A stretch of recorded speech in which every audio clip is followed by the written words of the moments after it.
গর্ভাবস্থায় জন্ডিস, একজন মহিলা যখন গর্ভবতী হন তখন অবশ্যই তার চেক আপ করা হয়। চেক আপের ভিতরে কমপক্ষে হেপাটাইটিস বি ভাইরাসটা পরীক্ষা করা হয়। তো জন্ডিস তো অনেকে থাকে না, আগেই বলেছি, তাদের দেখা ধরা পড়ে, কিন্তু দেখা যায় তার যদি সিরোসিস না থাকে, স্বাভাবিকভাবে যদি ইনঅ্যাক্টিভ অবস্থায় থাকে, তাহলে এই জন্ডিস অবস্থায় বা জন্ডিস থাকা অবস্থায় তাদেরকে কিছু পরামর্শ দেওয়া হয়। যেমন ধরেন কারো ধরেন জন্ডিস নেই, তাকে বলা হয় যে আপনি স্বাভাবিক গর্ভবতী মায়ের মতোই আপনার জীবনযাপন হবে।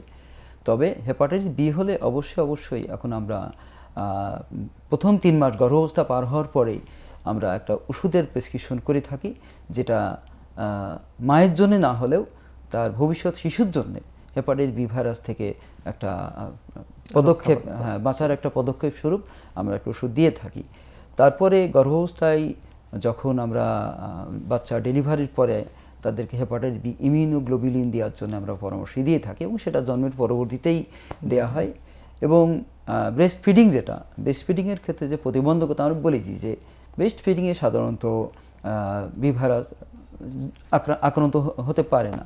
এই জন্য আমরা কী করি বলি যে স্বাভাবিকভাবে আপনারা ব্রেস্ট ফিডিং করাবেন, এবং পরবর্তীতে আপনারা যত তাড়াতাড়ি পারেন ইমিউনোগ্লোবুলিন হেপাটাইটিসের জন্যে আমরা এটা দিতে পরামর্শ দিয়ে থাকি।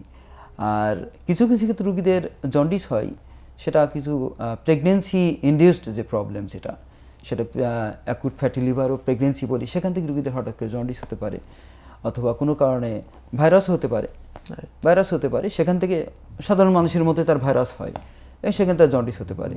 তবে এক্ষেত্রে হেপাটাইটিস ই ভাইরাসটা অত্যন্ত মারাত্মক এক্ষেত্রে, এবং গর্ভাবস্থা যত ডেলিভারির দিকে আগাতে থাকে, টার্মের দিকে আগাতে থাকে, ততই এইসব রোগীদের বিপদ একটু বেশি থাকে।